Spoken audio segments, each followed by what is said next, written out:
Muito bem, pessoal. O fósforo é maior que o cloro. Eu vou ficar dando uma alternada aqui. Vou parar o compartilhamento. Pessoal, então vocês lembrem das propriedades periódicas. Por exemplo, quando você está numa família da tabela periódica, a configuração, a distribuição eletrônica de todos os elementos na camada mais externa é igual. Então, não importa onde você está na tabela periódica, por exemplo, eu estou na família 1A, você sabe que todos os elementos vão ter distribuição NS1. Ou não importa se eu estou na família 7A, você sabe que todos os elementos vão ter distribuição NS2, NP5. Você imagina que, por exemplo, no caso dos metais alcalinos, eu vou ter o lítio, o sódio e o potássio. Então, você imagina que na camada mais externa, a distribuição eletrônica vai ser 2s1, 3s1, 4s1.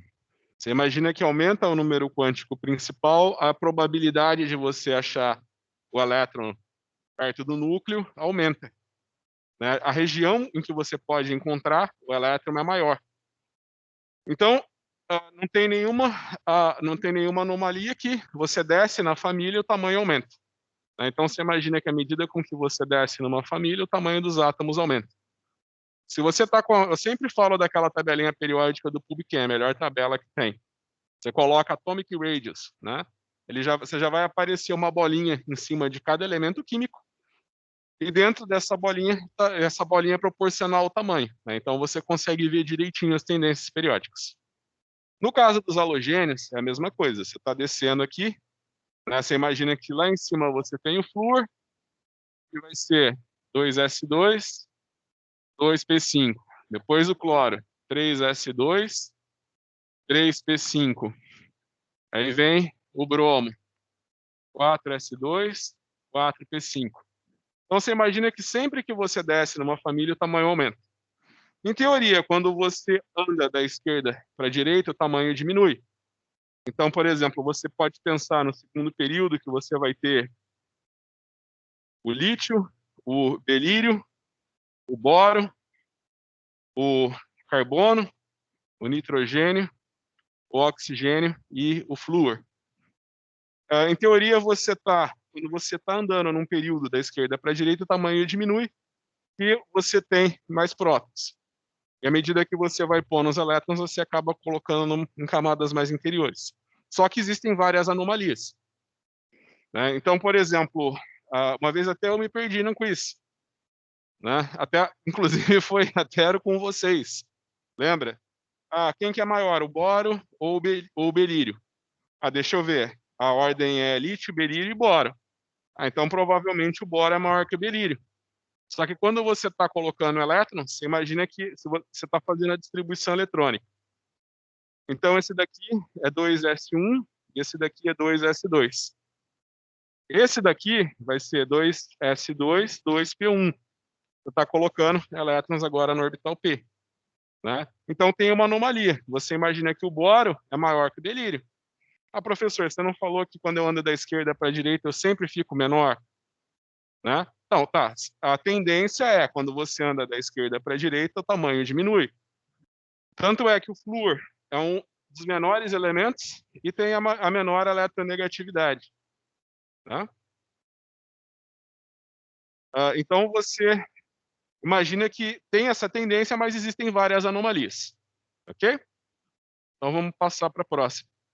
Alguém tem o número do PIN para passar para ele? Você já entrou no quiz? 19, 16, 3. Entra no Kahoot.it e loga, tá? A gente fez só a primeira questão. Perfeito, então vamos continuar o nosso quiz. Opa, aqui.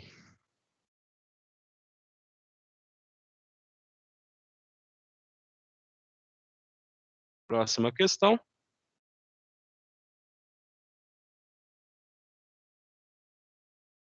O boro tem energia de ionização menor que o belírio.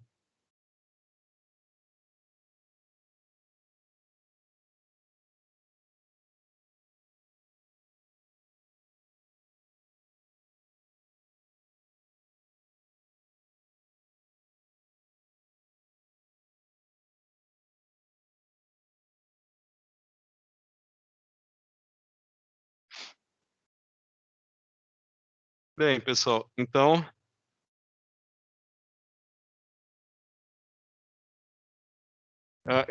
só um detalhe.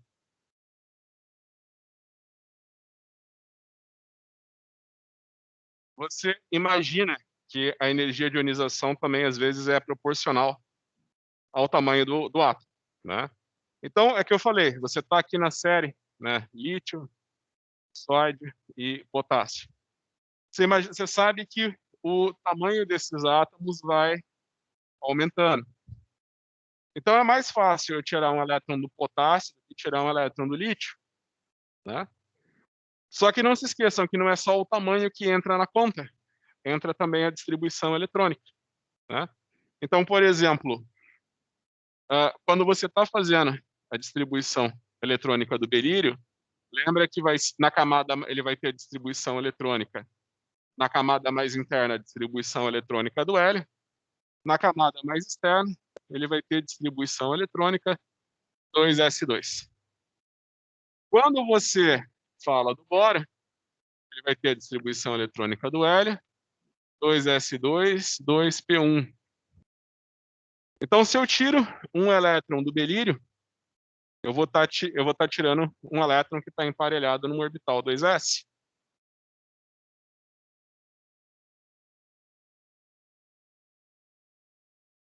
Se eu tiro um elétron do boro, eu vou tirar um elétron que está no orbital p. Então, isso daqui faz com que a energia de ionização do boro seja menor que a do berílio. E você pensa também que quando eu coloco elétrons num metal alcalino terroso, né, família 2A, eu vou ter que colocar elétrons no orbital 2p, no orbital p. Então, por essa razão, os metais alcalinos terrosos têm a menor afinidade ao elétron da tabela periódica. É mais fácil um metal alcalino receber um elétron do que um metal alcalino terroso. Então, se você for ver o gráfico, depois você coloca energia de ionização. Você vai na tabelinha do PubChem e fala para ele sortear, para ele distribuir os elementos, né, de acordo com a afinidade ao elétron. Você vai ver que todos vão ter cores diferentes. Quanto mais intensa a cor, maior a afinidade ao elétron. Você imagina que os halogênios têm a maior afinidade ao elétron. Afinal de contas, se eles recebem um elétron, eles completam 8 elétrons na camada mais externa, né? E os metais alcalinos terrosos vão estar em pretinho, zero, quer dizer, é impossível eles receberem elétrons, tá bom? Então, continuamos o nosso quiz.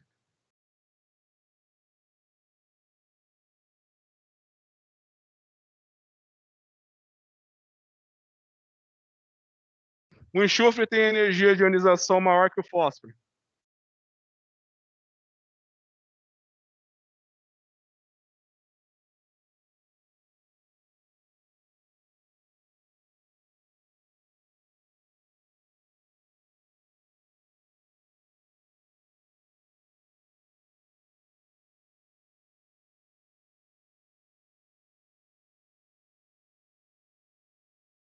Bem, então vamos lá.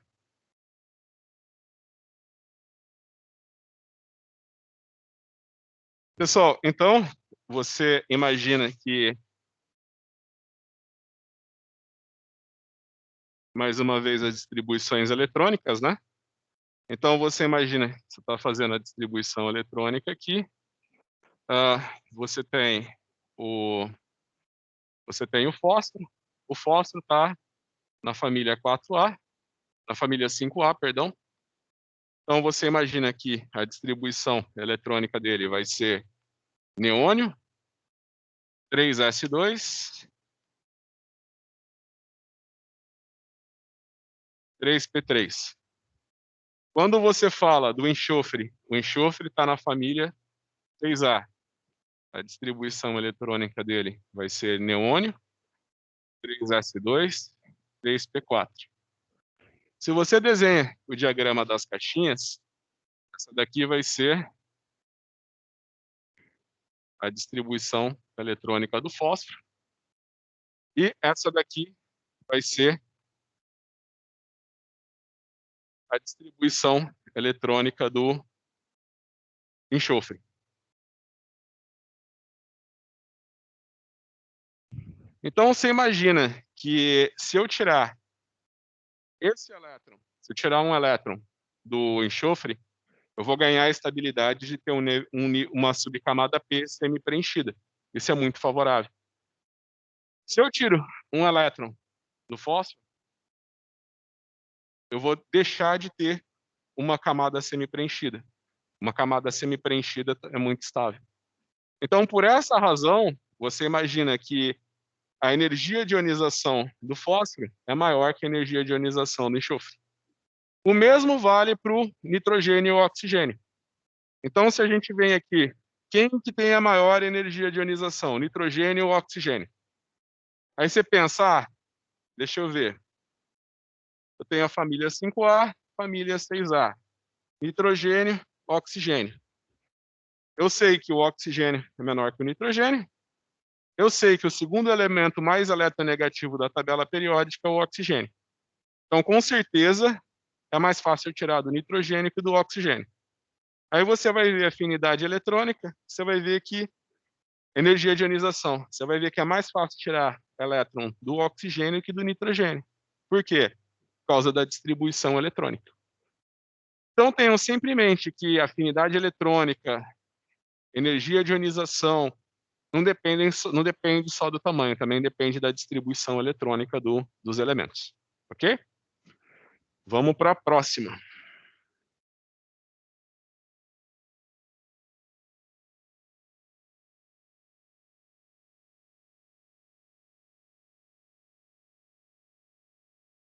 Eu tenho distribuição eletrônica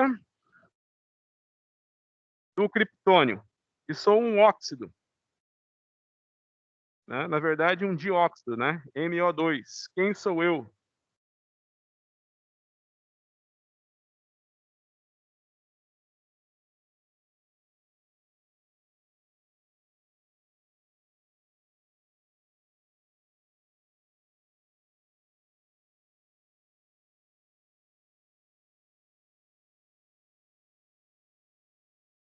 Eu sou o zircônio, né? Então, é só você imaginar, né? Que você tem o criptônio lá na ponta, né? Nos gases nobres. É só você pegar, então, no período de baixo e adicionar 4 elétrons. Né? Você vai cair bem no zircônio.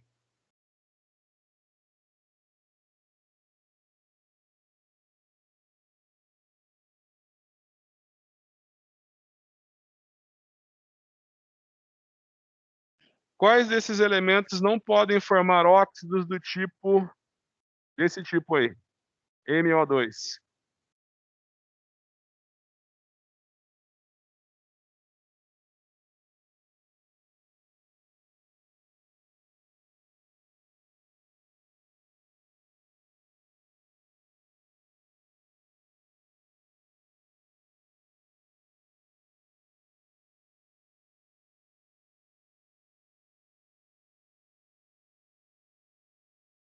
Perfeito, o talho, né? Então, pessoal, é só você olhar na tabelinha periódica, né? Você imagina que o zircônio está na família 4B.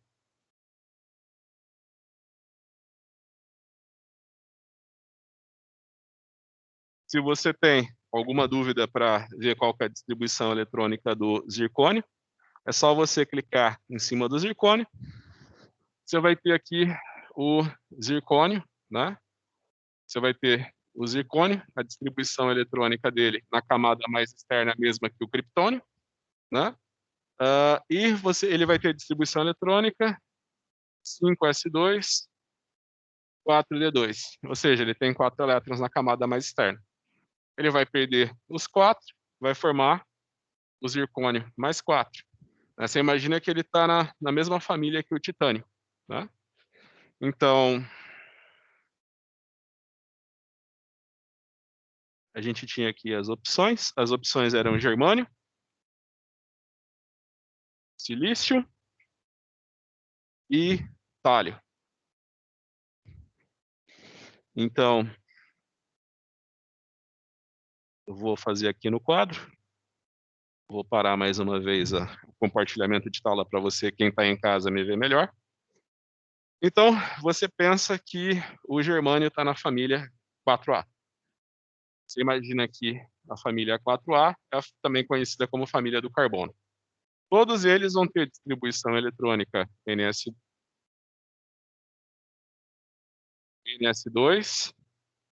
NP2. Tá? Lembrem daquela historinha que eu contei para vocês do efeito do par inerte. Tá? Do efeito do par inerte. Tá? Então, você imagina que na série você tem carbono, silício, você tem carbono, silício, germânio, estanho e chumbo. Você imagina que aqui carbono e silício, você tem não metal, semimetal e metais. Né? Então, você imagina que o carbono sempre vai compartilhar os elétrons dele, mas ele também pode formar o dióxido de carbono ou o monóxido de carbono. Né? Você imagina que o carbono, por exemplo, ele vai ter a distribuição eletrônica do hélio, 2s2, 2p2. Você imagina que se você tem aqui o diagrama de caixinhas, né?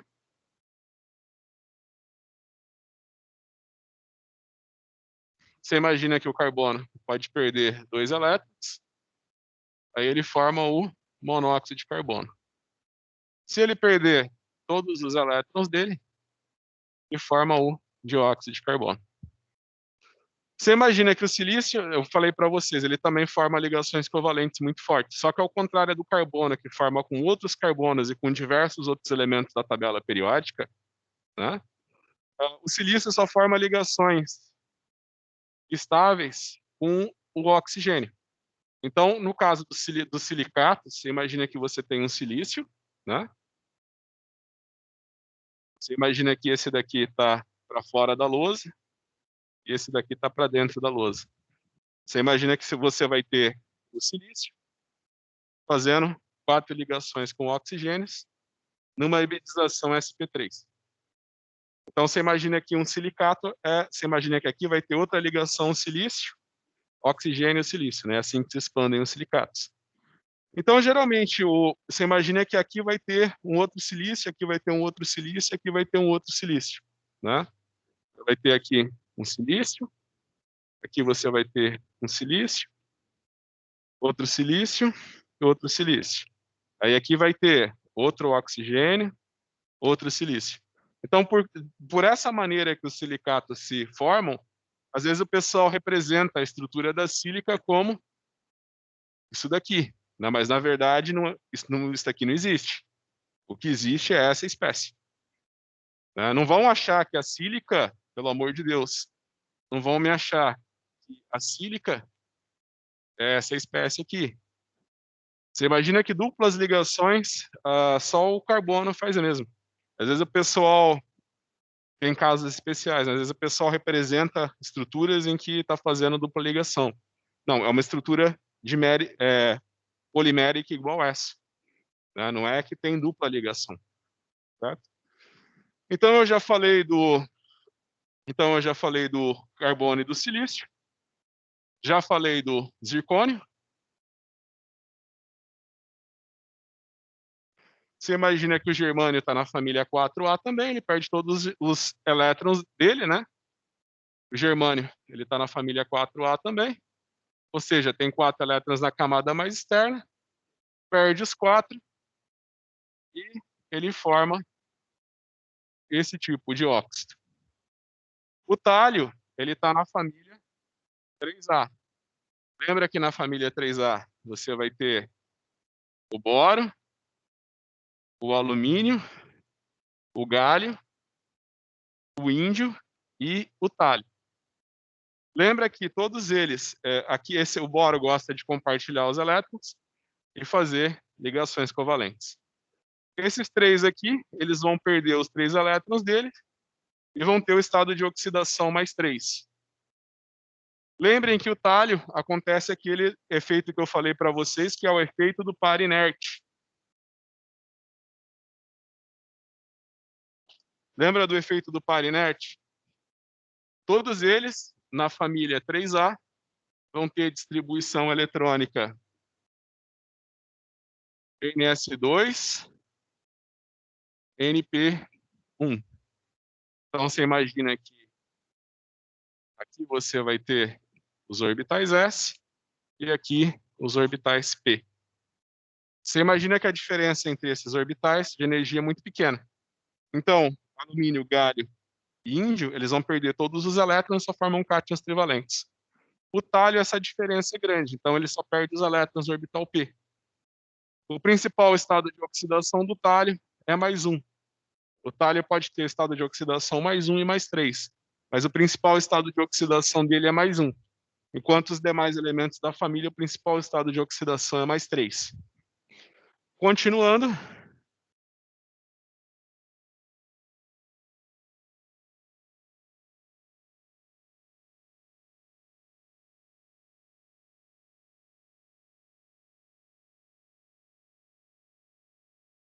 Qual desses elementos não podem formar óxidos desse tipo?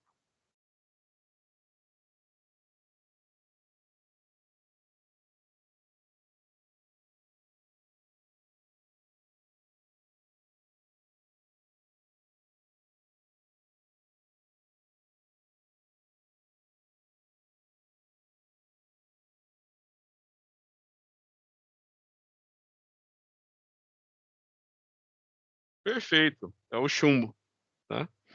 Então, pessoal, aproveitando os exemplos que eu já tinha dado, né? Se você for olhar para as alternativas, então, aproveitando,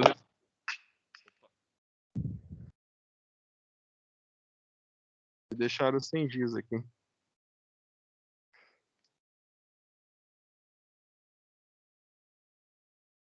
Pessoal, então, se você for olhar para as alternativas, você tem o chumbo, você tem o alumínio, o galho e o escândio. Então, a gente já tinha até falado, família 3A, né? Você tinha ali boro, o alumínio, o galho, o índio e o talho. Eu já tinha feito toda a explicação para vocês. No caso da família 4A, que é a família do carbono, é a mesma coisa, né? Você imagina que aqui você tem a família do carbono, silício, germânio, estanho e chumbo. O efeito do par inerte que eu tinha explicado para a família 3A também vale para 4A, né? Você tem distribuição eletrônica, né? NS2, NP2 na família 4A. Você imagina que o germânio ele só perde os 4 elétrons, então o germânio vai ter sempre estado de oxidação +4.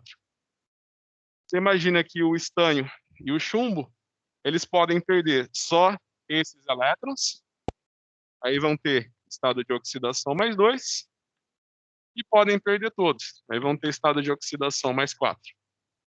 Lembra que o óxido de estanho 2, ele é oxidado pelo oxigênio da atmosfera a estanho +4. Então, você imagina que o principal estado de oxidação dele é +4. Já o chumbo, ele prefere só perder esses 2 elétrons e ficar com os 2 elétrons que ele tem no orbital S. Então, pensa que o chumbo, o principal estado de oxidação dele é +2. Ele pode existir como chumbo +4 na forma de óxido de chumbo 4, onde o óxido de chumbo 4 é um agente oxidante forte. Lembra do escândio? Onde é que o escândio está? Não, ele começa no 3, né? Então você começa 3B, 4B, aí você tem o escândio e o titânio. Então lembra que a distribuição eletrônica dele vai ser 3D vai ser 3D1, 4S2. A do titânio, por exemplo, vai ser 3D2, 4S2, né? Então, o escândio, lembra que eu conto também sempre a historinha, que o escândio, o mineral que tem escândio foi um brasileiro que descobriu, só que o pessoal não falava assim, a gente tem certeza que tem um elemento que parece muito com o alumínio junto com o minério de alumínio. A gente não consegue diferenciar. Aí, depois de muitos experimentos, eles conseguiram separar o alumínio do escândio. Alumínio e escândio têm propriedades físicas e químicas bem semelhantes. Ah, professor, você falou para mim que se um elemento está perto do outro, ele tem propriedades químicas parecidas. O escândio está pertinho está muito longe do alumínio na tabela periódica. Não, pensa que o escândio tem estado de tem o mesmo número de elétrons na camada mais externa que o alumínio, certo?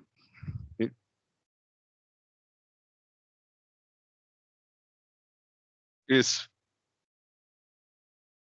Explicou melhor do que eu. Eles estão na mesma família, só que um está na família A, na família B. Mas o mais importante é você lembrar que ambos têm 3 elétrons na camada mais externa. Então vamos voltar para o nosso quiz.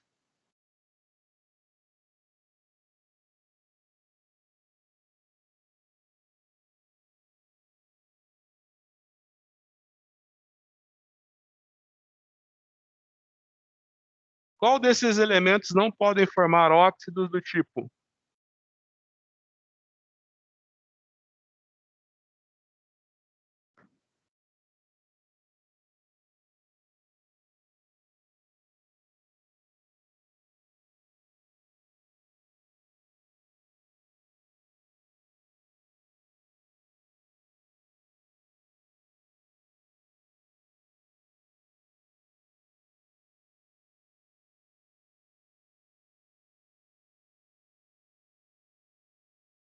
É o césio. Você pode perceber, pessoal, o magnésio e o cálcio estão na família 2A.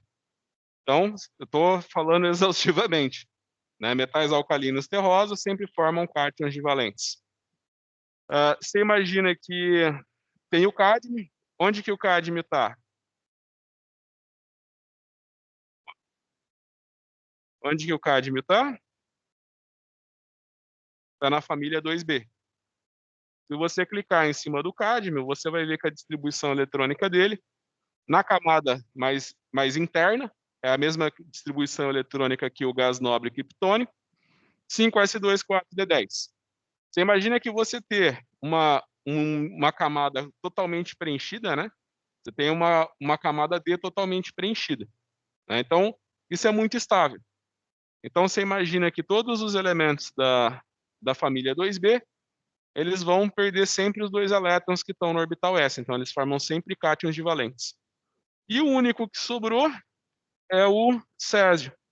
Se clicar em cima do césio na tabela periódica do PubChem, você vai ver que ele é um metal alcalino terroso, metal alcalino, família 1A, ele vai ter a distribuição eletrônica no xenônio na camada mais interna e na camada mais externa 6s1. Ele vai perder esse único elétron que ele tem e formar um cátion monovalente, né? O único estado de oxidação dele é mais 1.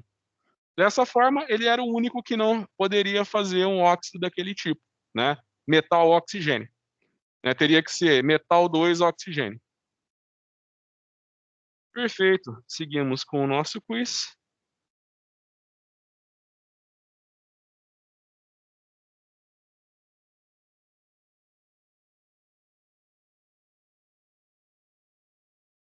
Qual desses elementos não podem formar óxidos do tipo?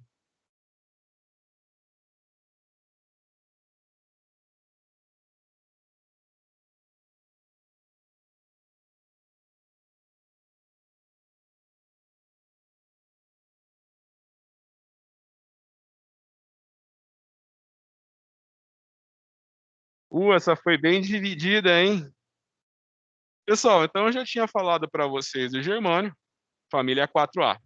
Então, família 4A, ele vai perder os 4 elétrons que ele tem, estado de oxidação mais 4. O zircônio, eu já tinha falado para vocês, ó, olha aqui na tabela periódica, acompanha Pessoal que está presencial está com a tabela do PubChem aberta? É bom abrir. Então, se você for no zircônio, inclusive ele já foi falado na questão anterior, ele está na família 4B. Você clica em cima dele, você vai ver que a distribuição eletrônica dele é 5s2, 4d2. 4 elétrons, perde os 4, estado de oxidação mais 4. Inclusive, até a própria tabela periódica, ele fala aqui, o principal estado de oxidação, mais 4. Né? A outra opção era o titânio. O titânio, ele está acima do...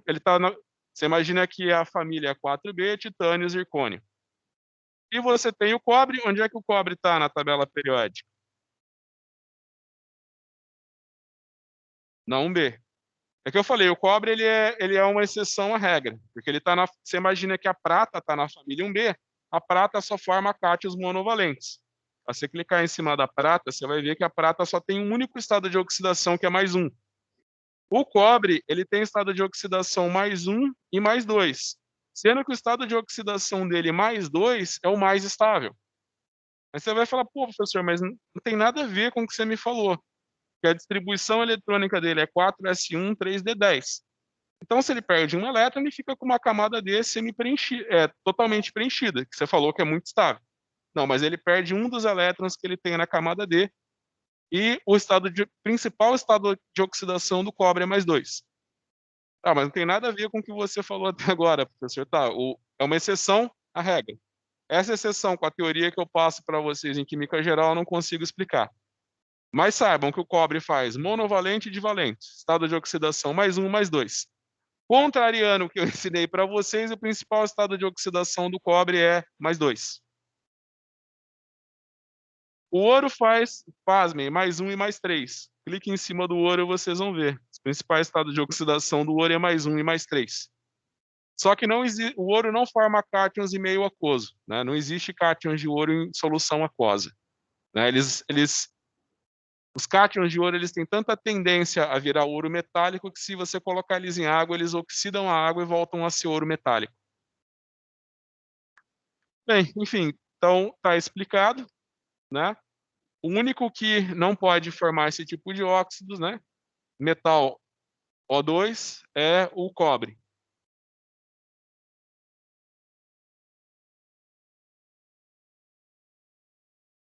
Eu estou no 6º período da tabela periódica, meu principal estado de oxidação é mais 3. Quem sou eu?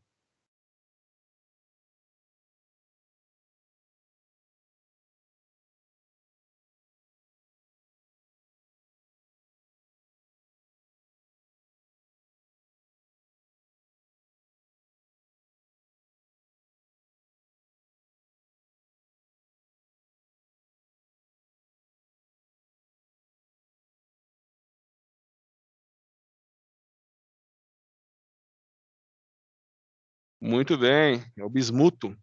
Vamos lá na tabela periódica. Vamos lá na tabela periódica. 6º período, ó. Primeiro período você só tem hidrogênio e hélio, né? Primeiro, segundo, terceiro, quarto, quinto, o 6º período. Então, no 6º período, você tem o tálio, o chumbo e o bismuto, né? Você imagina que os principais estados de oxidação do tálio é mais 1, mais 3, o principal, mais 1. No chumbo, quais são os principais estados de oxidação? Mais 2 e mais 4. Principal estado de oxidação, mais 2. E no caso do bismuto, né, eu acho que até muitas vezes que eu expliquei a tabela periódica, eu fui na família do nitrogênio só até o antimônio, né?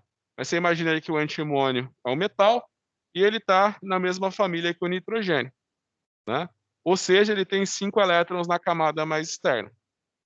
A exemplo do que acontece com o tálio e chumbo, o bismuto ele perde só, devido ao efeito do par inerte, ele perde só os elétrons que estão na subcamada P.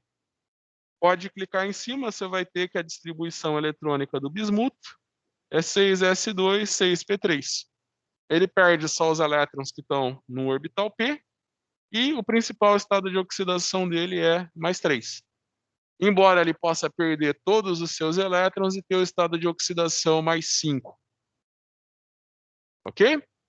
Próxima questão.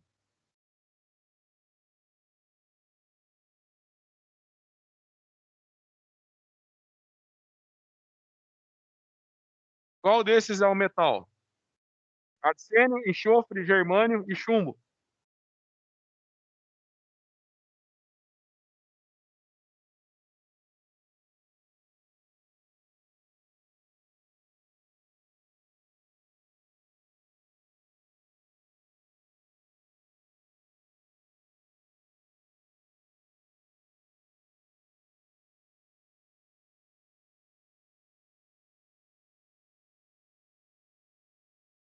Perfeito, o chumbo. Ó, se você tem dúvida de saber se é o que é cada um, entra na tabelinha do PubChem. Você vai ver que os metais de transição estão pintados em azul claro. Os metais da família A estão pintados de verde. Então, quando você olhar na família A, você imagina que todos os metais da família A estão pintados de verde, os semimetais ou metalóides de verde claro, e os não metais estão todos pintados de amarelo. Próxima questão.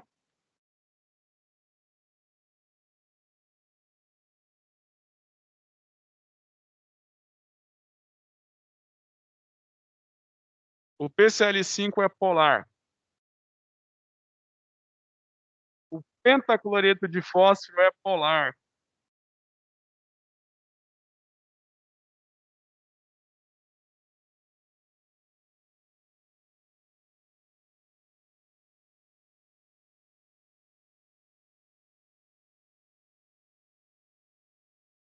É falso.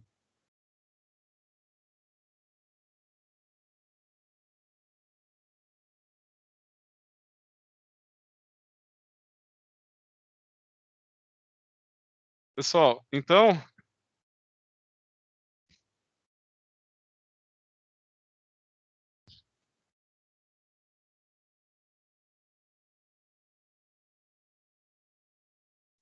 mais uma vez, você imagina que você tem a família 5A, você tem aqui o nitrogênio e o fósforo. Distribuição eletrônica nessa família vai ser NS2, NP3.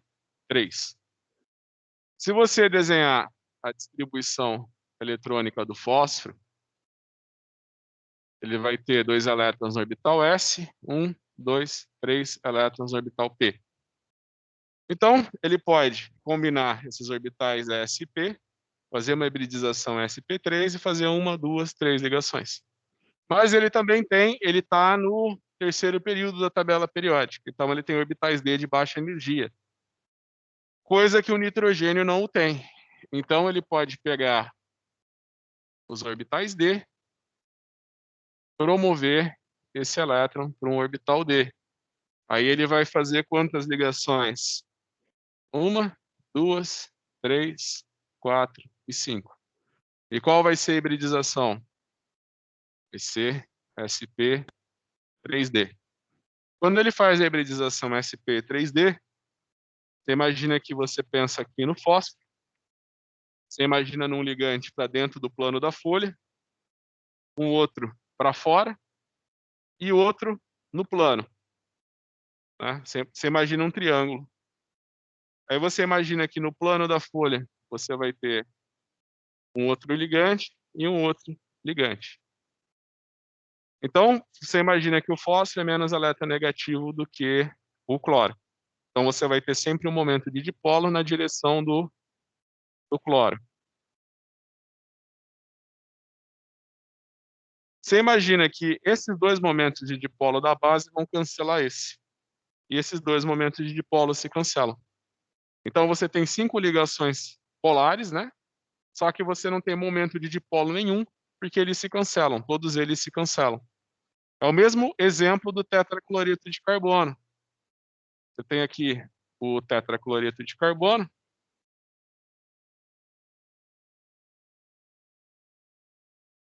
Você vai ter o momento de dipolo sempre na direção do cloro.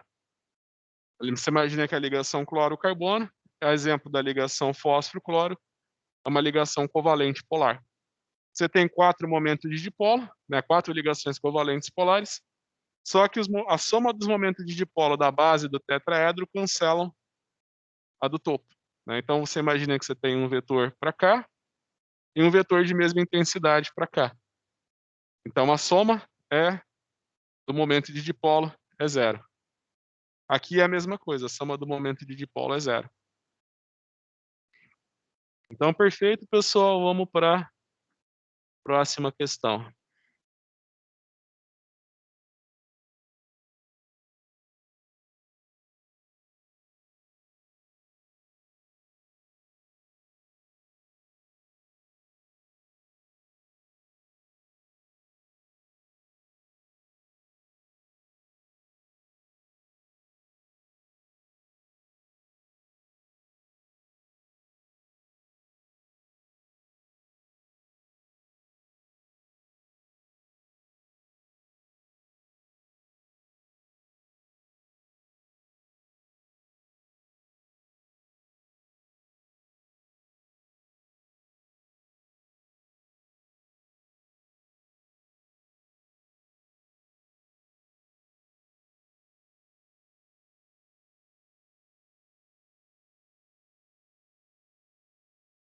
Maioria errou. Vamos lá?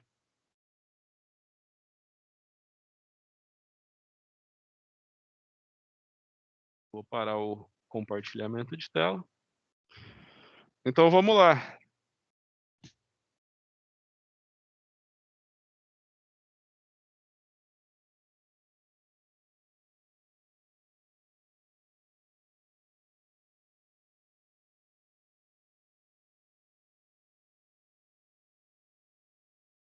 Então, vamos lá. Você está na família 6A, você tem o oxigênio, o enxofre e o selênio de não metais nessa família. Você imagina que a distribuição eletrônica nessa família vai ser NS2, NP5. Então você vai ter 2 elétrons no orbital S, 2, 3, 4 no 4 elétrons no orbital P, né? Então você imagina que você vai ter essa distribuição eletrônica. O oxigênio, ele não tem orbitais D de baixa energia. Então, obviamente, o oxigênio só faz 2 ligações. Quando a gente fala do enxofre, ele tem orbitais D de baixa energia.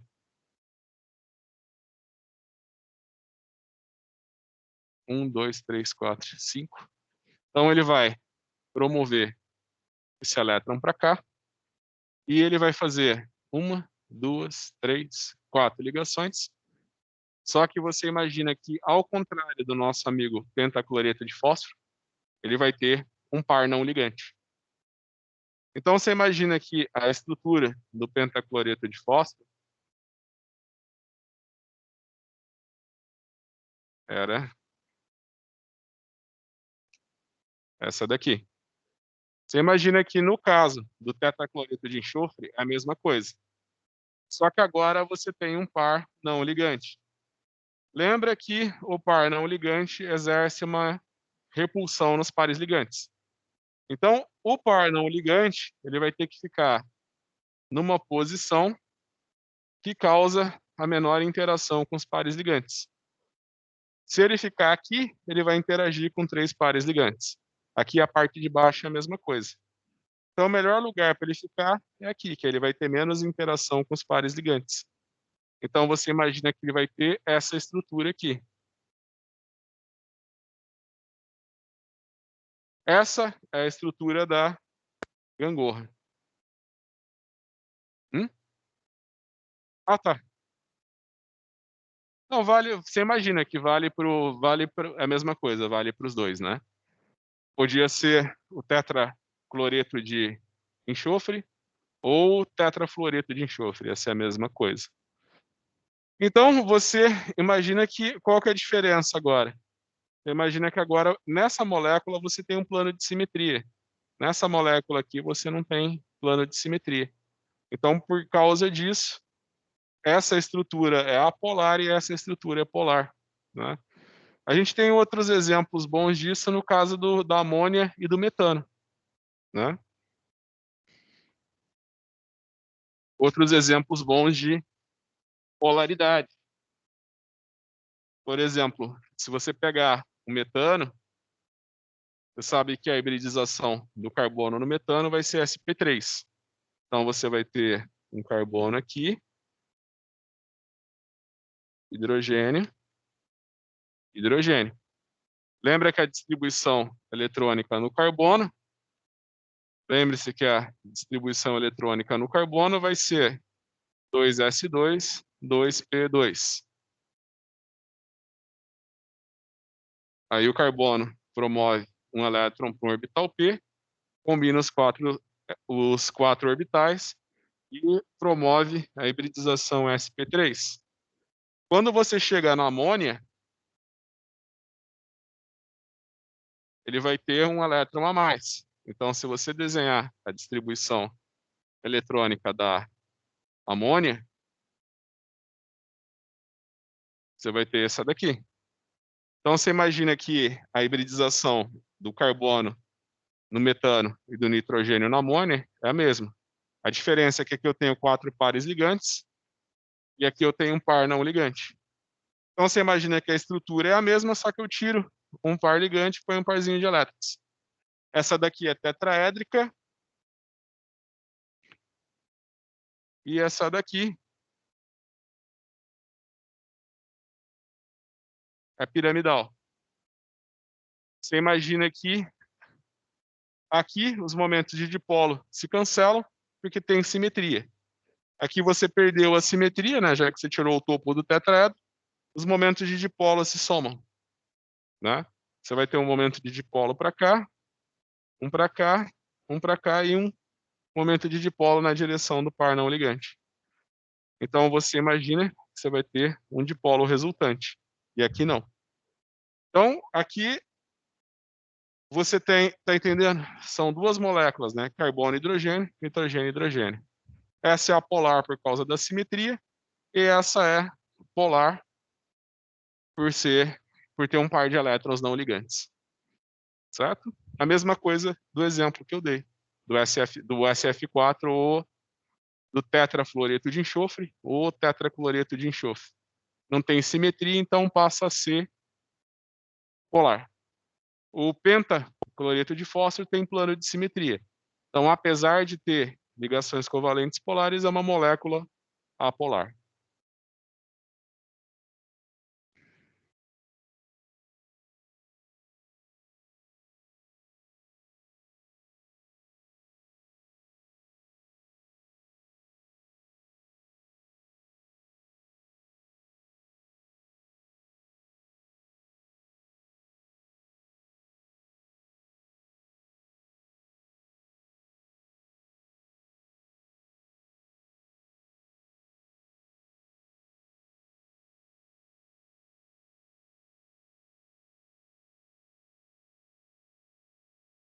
Perfeito, tetraédrica, né? O carbono fazendo 4 ligações é o principal modelo de molécula tetraédrica.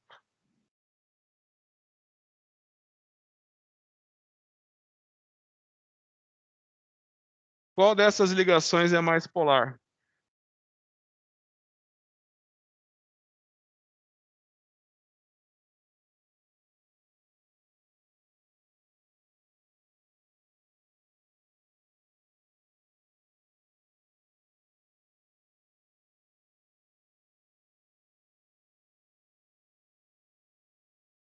Você imagina que lembra que quando você está na mesma família, você tem sempre a mesma distribuição eletrônica. Então, se você clicar nos halogênios, você vai ver que o halogênio, todas aqui são ligações carbono alguma coisa. Então, você imagina que o mais eletronegativo desses elementos é o cloro. Então, obviamente, a ligação mais polar é a ligação carbono-cloro. Se você tem alguma dúvida, vai na tabela periódica do PubChem, aí você vai lá, tem aqui a eletronegatividade na escala de Pauling. Você clica em cima, você vai ver que os elementos que têm a maior eletronegatividade ficam mais escuros, né? Ficam mais verdes. Você vai poder observar que os mais eletronegativos é o flúor, 3,98, o segundo, o oxigênio, 3,44, e aí você vai ter na sequência o cloro e o cloro e o nitrogênio. Certo? Perfeito. Então, próxima questão.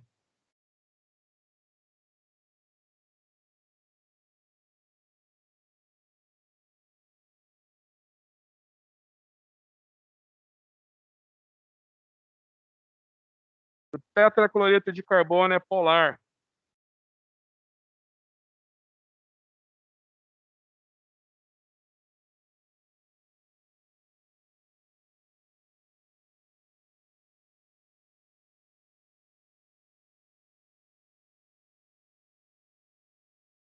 Falso, né, gente? Lembra que eu acabei de desenhar na lousa, né? O, o carbono fazendo 4 ligações, ele tem hibridização sp3. A geometria vai ser tetraédrica. O tetraedro tem um plano de simetria. Então, com 4 ligantes iguais, os momentos de dipolo se cancelam. Então, você imagina que no tetracloreto de carbono tu tens 4 ligações polares, mas os momentos de dipolo se cancelam. Então, é uma molécula apolar.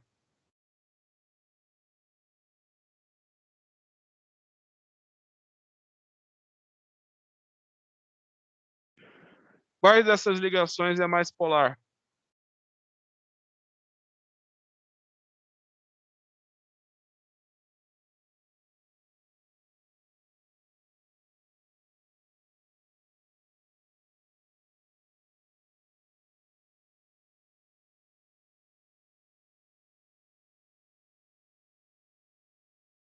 Perfeito.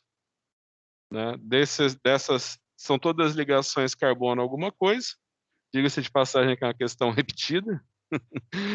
São todas ligações carbono alguma coisa. Quanto mais eletronegativo o elemento ligado ao carbono, mais polar será a ligação. Esses daqui, então, vocês lembram da ordem da eletronegatividade. Flúor é o mais, segundo, oxigênio, terceiro, cloro, quarto, nitrogênio. Né? É claro, você não precisa decorar nada. Se você está em dúvida, clica na tabela periódica que você já vai ver quais são os mais eletronegativos, né? Então, o que é interessante que o flúor tem eletronegatividade 4, aí você imagina que um lítio, por exemplo, né, que é o metal alcalino, tem 0,98, né? Mas, perfeito. Vamos para a próxima questão.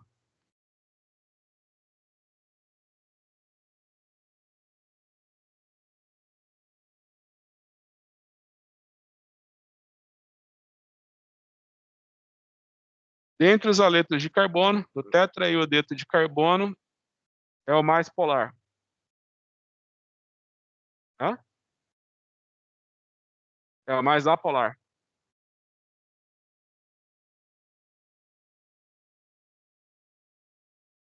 Mais apolar.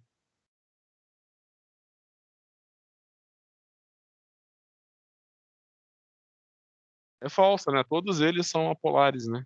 Todas essas moléculas, no momento de dipolo, se cancelam. Então não pode falar no mais polar e no mais apolar, né?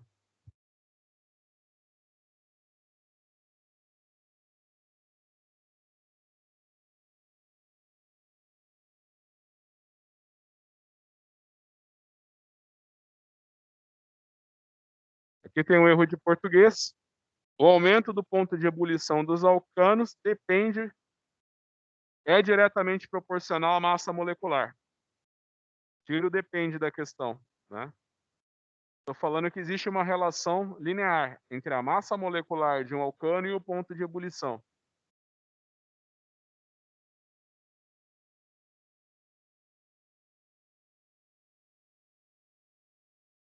Verdadeiro. Isso. Então você imagina que, por exemplo, nos alcanos só tem ligação carbono-carbono, carbono-hidrogênio. Então você imagina que não são todas moléculas apolares. Então, as interações entre moléculas apolares são muito fracas.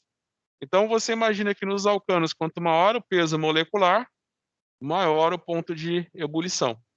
Então, você imagina que quando você não tem interações intramoleculares, né, pontes de hidrogênio, interações polares, né, o que vai dominar o ponto de ebulição vai ser tua massa molecular, né?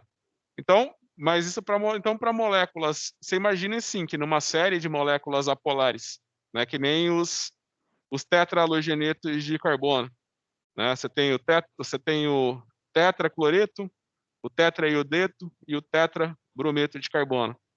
Você imagina que o iodo tem maior massa molecular que todos os outros, né?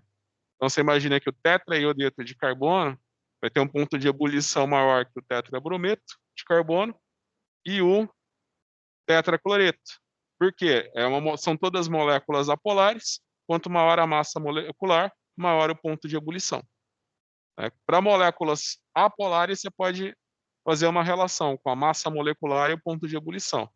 Quando são moléculas polares, você já não pode fazer isso. Falando em interações polares, né, eu já falei para vocês das pontes de hidrogênio. Imagina os açúcares, por exemplo. Os açúcares, né, eles têm ligação carbono-oxigênio, carbono-hidrogênio. Você imagina que é impossível você volatilizar um açúcar. Você queima ele antes dele entrar em ebulição.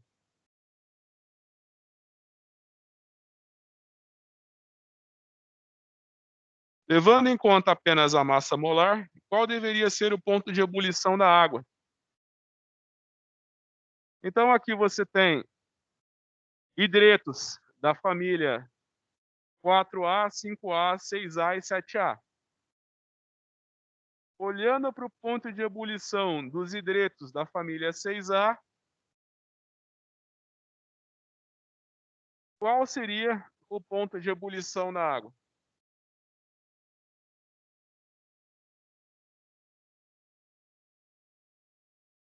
Menos 100 graus Celsius. Se não fossem as ligações nas pontes de hidrogênio, se você fosse pensar só na massa molecular, você ia achar que a água ia ter o ponto de ebulição a menos 100 graus Celsius. Por que é 100 graus Celsius e não menos 100 graus Celsius, 200 graus de diferença? Por causa das interações que ocorrem entre as moléculas de água, que a gente chama de ponte de hidrogênio. Outro efeito que é interessante vocês observarem é que todos os hidretos, né, dos elementos do segundo período da tabela periódica, eles têm o ponto de ebulição maior que os demais. Por quê? Por causa da maior eletronegatividade do átomo central.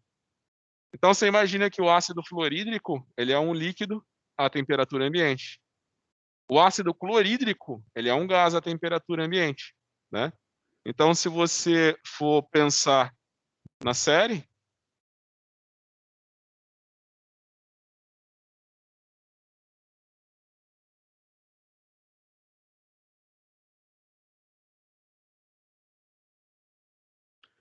então só colocar aqui rapidinho para mostrar esse efeito para vocês.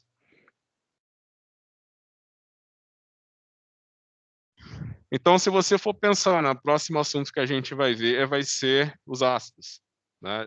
Nas nossas duas últimas aulas, né? Então, já adiantando para vocês, na família 7A, você tem os halogênios, o flúor, o cloro, o bromo e o iodo. Você imagina que quando os halogênios se combinam com o hidrogênio, a gente tem o que a gente chama de ácido halogenídrico, né? Então, você tem o ácido fluorídrico, você tem o ácido clorídrico, bromídrico e iodídrico.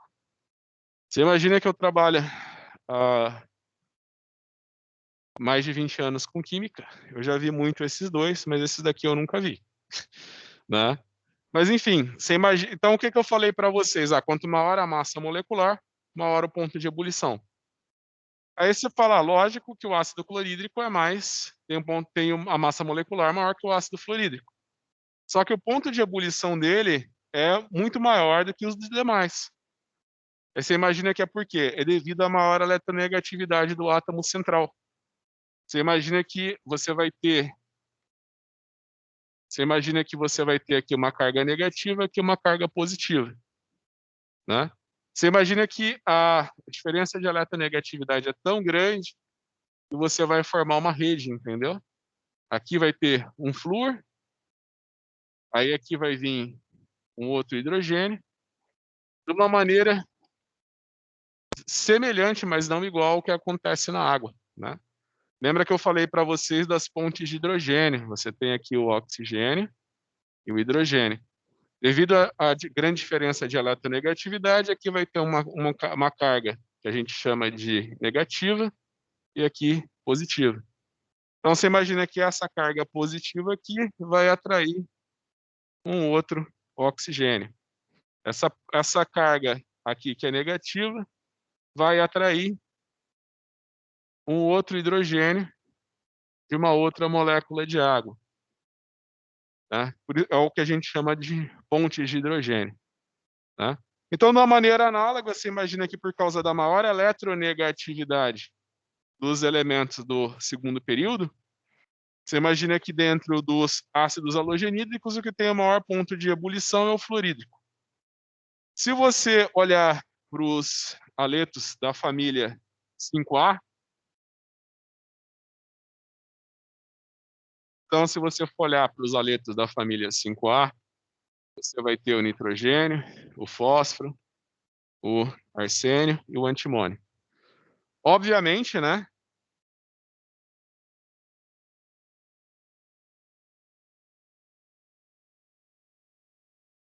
na verdade o certo é eu escrever sempre o elemento mais eletronegativo depois, né. Então o certo é eu escrever, enfim, NH3, PH3,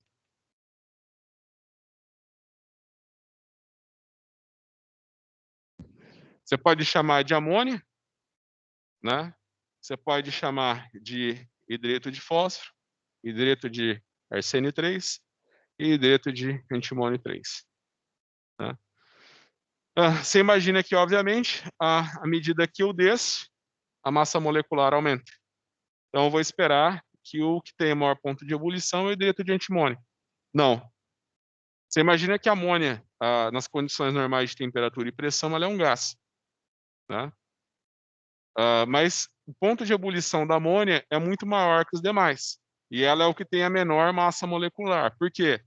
Por causa da eletronegatividade do nitrogênio, que é maior que os demais, né, e por não ser uma molécula sem simetria. Eu não falei para vocês que a amônia é polar? Ó, você tem a amônia, já falei que a hibridização do nitrogênio na amônia é sp3.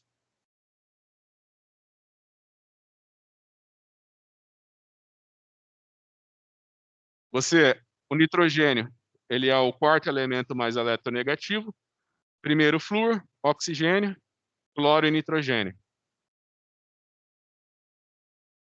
E aqui você tem momento de dipolo, então do momento de dipolo hidrogênio e nitrogênio, e o momento de dipolo na direção do par não ligante. Os os momentos de dipolo, a soma dos momentos de dipolo da base vão somar o momento de dipolo do par não ligante, né. Já tinha falado isso essa aula, repetindo. Esses momentos de dipolo vão somar e a amônia é polar, tá. É uma molécula polar. Devido devido ao fato do dentro da família, né, você imagina que dentro da família do nitrogênio, obviamente ele é o mais eletronegativo. Então você imagina que o mais polar deles vai ser a amônia. Então, apesar dele ter a menor massa molecular, ele é o que tem o maior ponto de ebulição. Na família do carbono,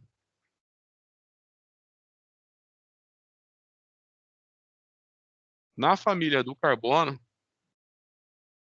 você vai ter ali o carbono, o silício, o gálio, o estanho e o chumbo.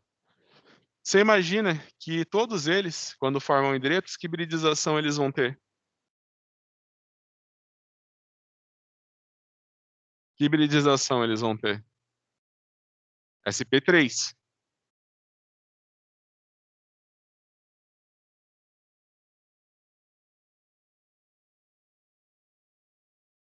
que eu falei da hibridização sp3? Que é uma molécula que tem simetria. Os momentos de dipolo se anulam. Então, você imagina que nos nos hidretos da família 4A, todos eles vão ser moléculas apolares. Então, neles é respeitada aquela ordem. Quanto maior a massa molecular, maior o ponto de ebulição, né? Então, no gráficozinho que eu tinha mostrado para vocês, aqui você tinha o ponto de ebulição, né? Então, você tinha, aqui em cima, você tinha o amônio, aí vinham na sequência, né, os pontos de ebulição, né? Por exemplo, o hidreto de antimônio, apesar dele ter uma massa molecular maior que da amônia, ele ia ter um ponto de ebulição menor. Agora, então aqui no caso da família 5A. No caso da família 4A, eles seguem certinho o ponto de ebulição segue direitinho a massa molecular. Então aqui você tem o metano, aqui você tem o hidreto de silício, aqui você tem o hidreto de galho, e aqui na sequência você tem o hidreto de estanho. Eles seguem direitinho a razão. Quanto maior a massa molecular, maior o ponto de ebulição. Então aqui, você imagina que aqui é o ponto de ebulição e aqui é a massa molecular. Vamos voltar para o nosso quiz.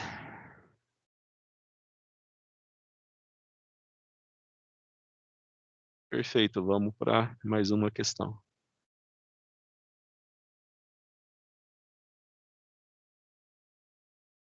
Todos os hidretos do segundo período têm maior ponto de ebulição que os demais hidretos da família devido a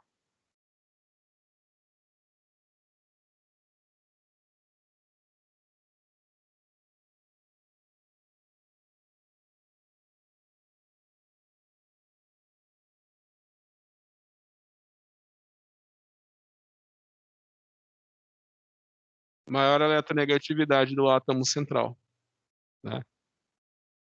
Eu falei para vocês que é o caso da família 5A, dos hidretos da família 5A. Também é a mesma coisa dos ácidos halogenídricos. É maior eletronegatividade do átomo central, mais fortes as interações. Próxima questão.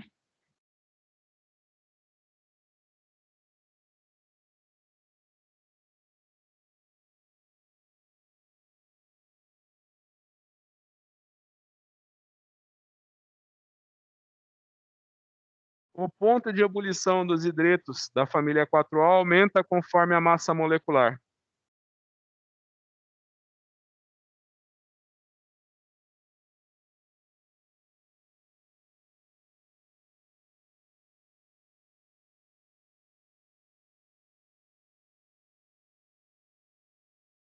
Perfeito, né? Quanto maior a massa molecular, maior o ponto de ebulição, uma relação praticamente linear.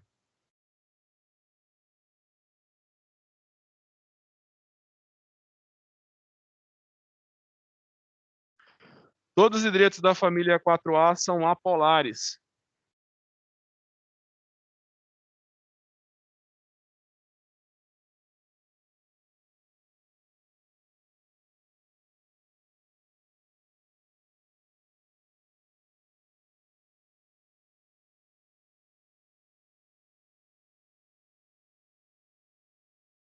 Família 4A, família do carbono, né, gente? A família 4A, a família do carbono. Eu estou falando para vocês que toda vez que você tem um carbono, fazendo 4 ligações, hibridização sp3, geometria tetraédrica. Se todos os ligantes são iguais à geometria tetraédrica, você tem um plano de simetria, então você sempre vai ter moléculas apolares.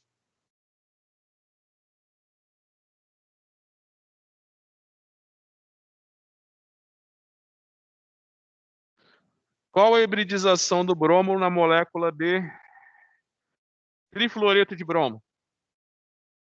Qual que é a hibridização do bromo no trifluoreto de bromo?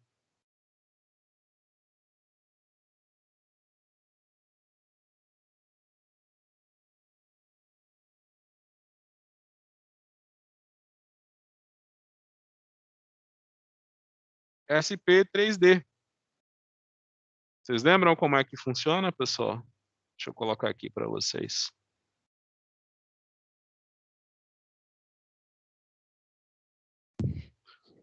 Então, pessoal, vou parar aqui o compartilhamento de tela para ficar mais bonitinho, para ficar melhor a gravação da aula.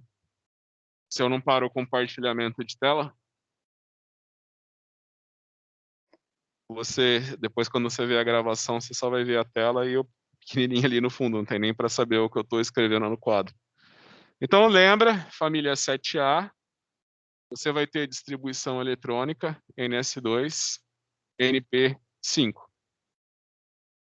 Lembra que o flúor, ele não tem orbitais D de baixa energia. Então, o flúor, na maioria das... Então, o que o flúor pode fazer? Ele pode fazer uma única ligação covalente ou formar o fluoreto. Tá? Você imagina que existem muitas substâncias orgânicas que são fluoradas. Então, você imagina que são substâncias orgânicas que o hidrogênio foi substituído por um flúor. Um exemplo disso é o teflon, por exemplo. E tem um monte de outras substâncias que são produzidas, por exemplo, por organismos marinhos, que são fluoradas também. Agora você imagina que os demais metais, halogênios, eles têm orbitais D de baixa energia. Então, nesse caso, deixa eu ver qual que era a molécula, BRF3. Trifluoreto de bromo. Você imagina, então, que a distribuição eletrônica de um halogênio vai ser sempre essa daqui. Você imagina que 1, 2, 3, 4, 5. Tu vai imaginar que cloro, bromo e iodo têm orbitais D de baixa energia. Então, eles podem promover um elétron para cá. Quando eles promovem um elétron para cá, eles podem fazer 1, 2, 3 ligações. Qual que é a hibridização? sp3d. Detalhe, qual que é a geometria? É a mesma do pentacloreto de fósforo. A diferença é que no pentacloreto de fósforo, você tem 5 pares ligantes. Aí você chega no tetracloreto de enxofre. Você tem 4 pares ligantes e um par não ligante. Você continua na sequência, você chega no cloro, por exemplo. Aí você vai ter 3 pares ligantes e 3 pares não ligantes. Então você imagina que você tem a estrutura da bipirâmide de base triangular, só que agora você tem que colocar 3 pares não ligantes. Então, ó, vou desenhar aqui a estrutura. Esse para dentro do plano da folha, esse para fora, esse no plano, esse no plano e esse no plano. Imagina onde é que vão ter que ficar os pares não ligantes. Desculpa, né? São 2 pares ligantes, não, dois pares não ligantes, né? 1, 2, ó. Aqui você tem os pares não ligantes e aqui você tem os pares ligantes. Então aqui você tem 2 e 3, tá? Vamos lá, pessoal. Onde você vai colocar esses pares não ligantes de maneira a ter a menor interação com os pares ligantes? Exato. Aqui. Então vai ter cloro, cloro e cloro. Então por isso que a estrutura é de T. Você tem uma molécula que tem uma hibridização sp3, mas ela é linear. Quer dizer, ela é planar, ela está no plano. Os pares não ligantes estão fora do plano da folha, mas os ligantes estão no plano da folha. Por isso que a gente fala estrutura de T. E não tem plano de simetria. Então você imagina que esse momento de dipolo cancela com esse. Só que não tem nada para cancelar esse momento de dipolo. Tá? Na verdade,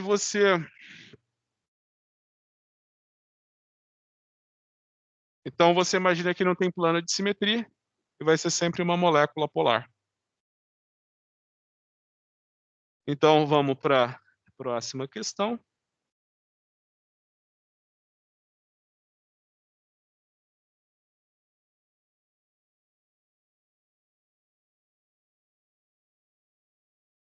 Qual a geometria da molécula trifluoreto de bromo?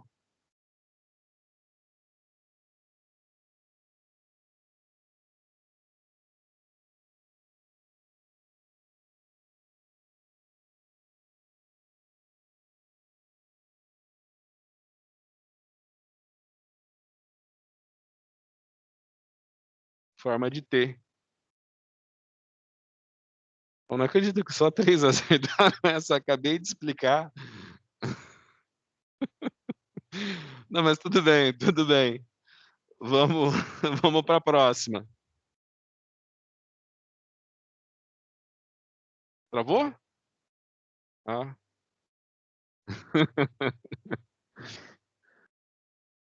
No trifluoreto de bromo existem quantos pares ligantes e quantos pares não ligantes?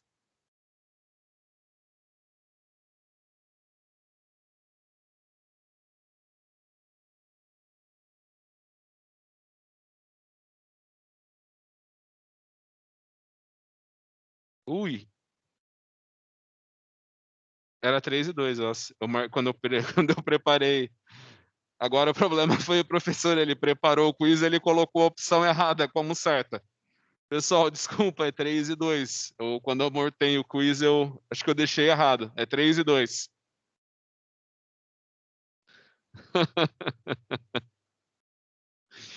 Vamos para a próxima. O trifluoreto de bromo é apolar.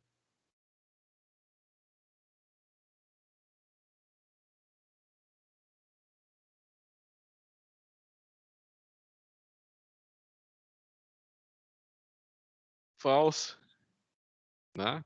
Ele é uma molécula polar. Eu também expliquei no quadro, né? Ele é uma molécula polar. Próxima.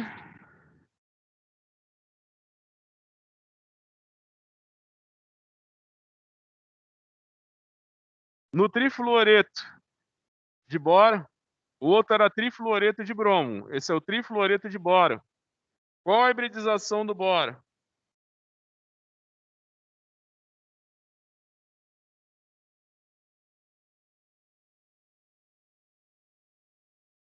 sp2. Então, vamos colocar aqui. Pessoal, então lembra da...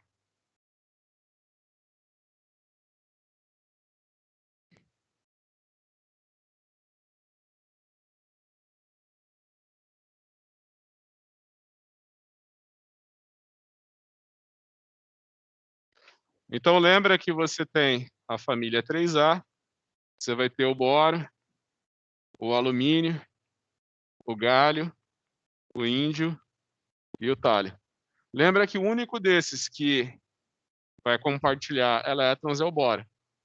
Ele é um semimetal, ele compartilha elétrons. Os outros, eles são metais, eles perdem elétrons. Então, você imagina que na distribuição de todos eles vai ser NS2, NP1. A distribuição eletrônica deles vai ser essa daqui. Você imagina que ele pode promover um elétron por orbital P e ele pode fazer 1, 2, 3 ligações. Essa daqui é a hibridização sp2. Então você imagina que você vai ter um boro, aí você vai ter um cloro e um cloro. Você imagina que essa estrutura é trigonal plana ou simplesmente triangular, né? Imagina que o triângulo está no plano, a gente fala que é trigonal plana. Você imagina que você vai ter um momento de dipolo para cá, outro para cá e outro para cá. Você imagina que aqui a soma desses dois momentos de dipolo vai cancelar esse momento de dipolo. Então, mais uma vez, você tem 3 ligações covalentes polares e uma molécula apolar, porque os momentos de dipolos se cancelam. Entendido? Próxima questão.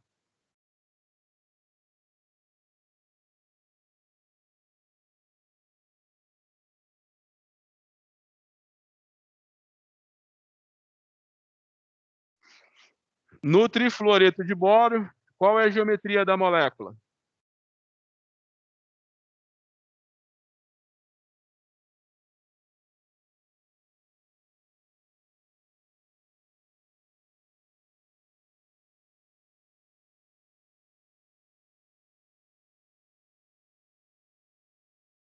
Perfeito, trigonal plana.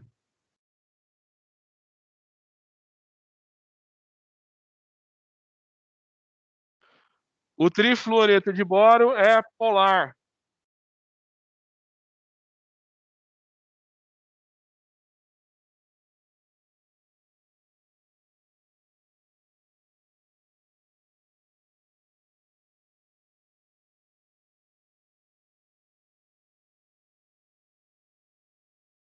Falso. Eu acabei de mostrar que os momentos de dipolo se cancelam, então é uma molécula apolar, né? Eu falei que ele é polar, então é falso.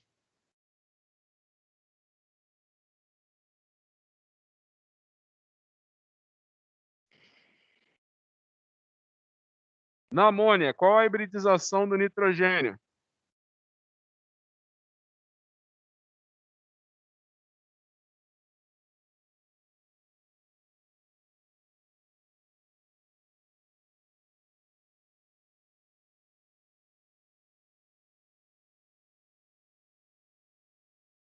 sp3, né? Então lembrem que metano e amônia, a hibridização do átomo central é sp3. No caso do metano, tem 4 pares ligantes, tetraédrico.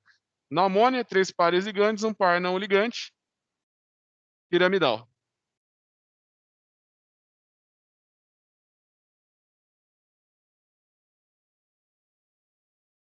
Qual a geometria da amônia?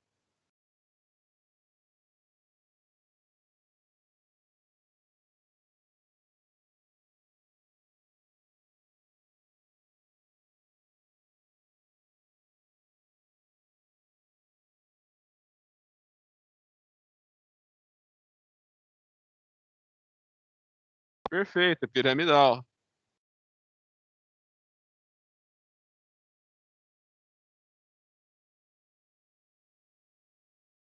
A amônia é apolar.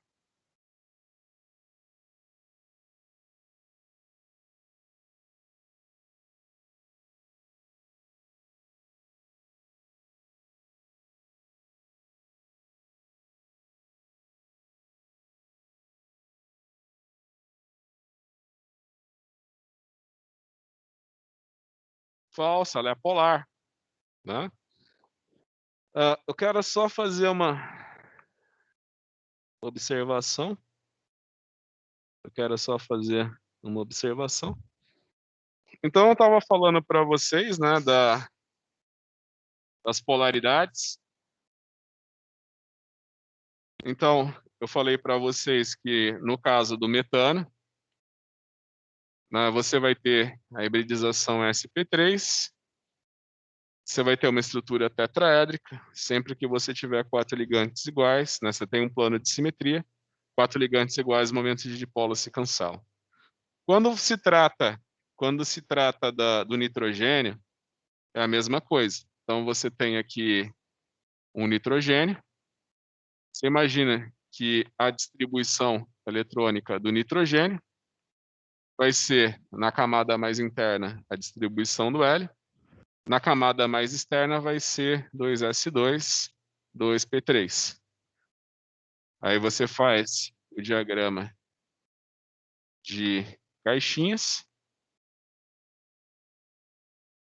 Você imagina, então, que ele vai fazer 1, 2, 3 ligações. Vai combinar os orbitais sp e ter uma hibridização sp3.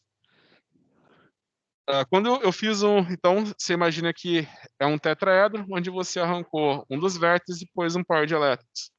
Então, você tem amônio aqui, o par de elétrons, hidrogênio, hidrogênio e hidrogênio.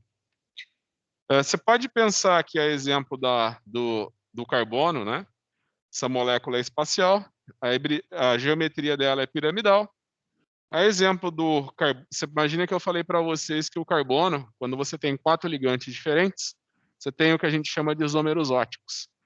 São moléculas que têm uma imagem especular da outra, tem propriedades físicas idênticas, quer dizer, é impossível você separar por destilação, por exemplo, porque as propriedades físicas são idênticas. Só que eles têm algumas propriedades químicas bem distintas, especialmente em sistemas biológicos, que é o caso da talidomida, né? Eles culparam, depois quando a gente vê química de ácido base, eu vou falar para você que não tem nada a ver, eu vou mostrar para vocês que não tem nada a ver. Mas na época eles culparam um dos isômeros, né? Falava que um era um remédio, o outro causava os efeitos teratogênicos. Mas quando a gente vê química ácido base, você vai ver que não tem nada a ver essa explicação que deram no passado. Enfim, tem aluno sempre me pergunta, no caso do nitrogênio, ele também tem geometria espacial. Se você for ver com 3 ligantes diferentes, daria para você ter isomeria ótica. Só que você imagina que o nitrogênio, por ele não estar tá preso, né? Aqui ele tem um par não ligante, ele consegue converter esses 3 ligantes aqui. Você imagina que fossem 3 ligantes diferentes, né? Ele consegue converter um no outro e não existe isomeria quando você tem o nitrogênio e 3 ligantes diferentes. No caso do fósforo, o fósforo já não consegue converter essas ligações. Então, se você tem, por exemplo, um fósforo ligado a 3 radicais diferentes, né? Então, aqui colocar R1, R2 e R3. Aí você tem isômeros óticos de fósforo. Mas é que eu falei, os isômeros óticos os mais famosos são os isômeros óticos de carbono, obviamente, né? E não existe isômeros óticos com nitrogênio, mas existe isômeros óticos com fósforo. Você imagina que aqui é uma ligação fósforo-carbono, né? Se R seria algum radical orgânico. Mas isso é mais a título de conhecimento de vocês, né? Não faz parte da nossa ementa nem plano de ensino os isômeros óticos, né? Só para vocês terem esse conhecimento. Então, quando eu fui fazer uma vez um processo seletivo para professor na UFMG, imagina que uma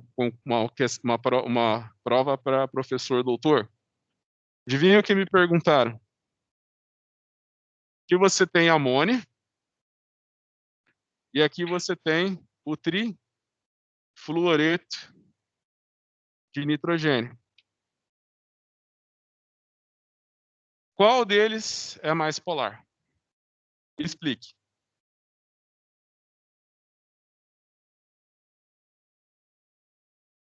Não, você imagina que não tem plano de simetria. Não tem plano de simetria molécula, então você vai ter. Você quer saber qual deles é mais polar? Explique.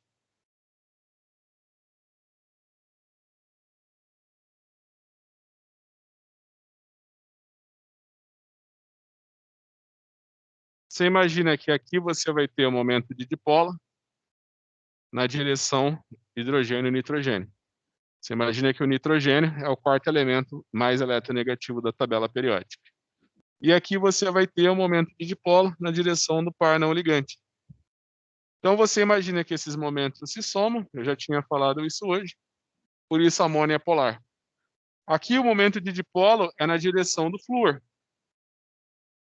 Você imagina que na direção do flúor, os momentos de dipolo, né, porque o flúor é mais eletronegativo que o nitrogênio.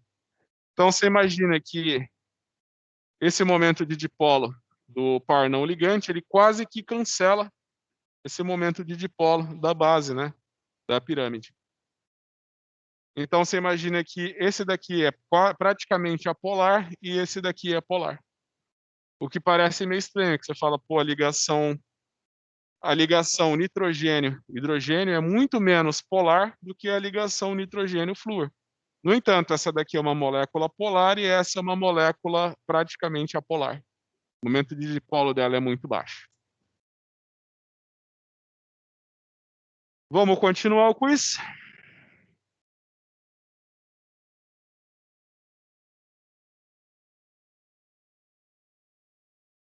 Sim, depois dessa a gente faz uma pausa.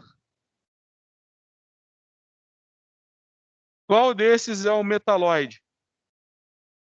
Semimetal também, às vezes o pessoal chama.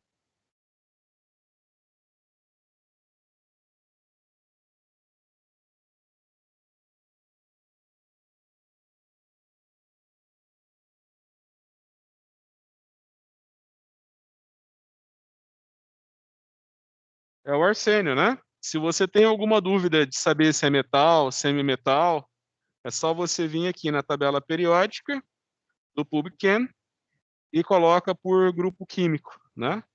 Aí aqui você já vai ver, os semimetais são todos esses que estão em azul clarinho. Os metais da família em verde e os metais de transição em azul. Vamos fazer um intervalinho então? Aí depois a gente faz o intervalo então de uns 15 minutos. Agora são 20h14, 8h30 então. 8h30 a gente volta. Podem continuar logados no quiz, tá? E a gente continua. Só vou então parar a gravação e deixar a outra metade do quiz como parte 2.